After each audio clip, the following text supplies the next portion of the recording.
வணக்கம். நான் உங்கள் ஜிக்கி பேசுகிறேன். இன்றைய பாடல்,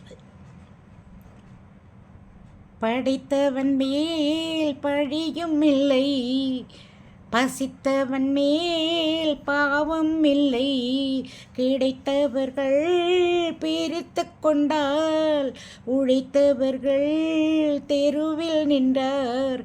பலர் வாட வாட சிலர் வாழ வாழ ஒரு போதும் தெய்வம் பொறுத்ததில்லை.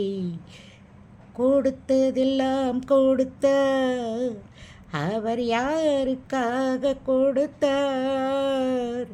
ஒருத்தருக்காக கொடுத்தார், இல்லை ஊருக்காக கொடுத்தார். ஒருத்தருக்காக கொடுத்தார், இல்லை ஊருக்காக கொடுத்தார். நன்றி. நாளை சந்திப்போம்.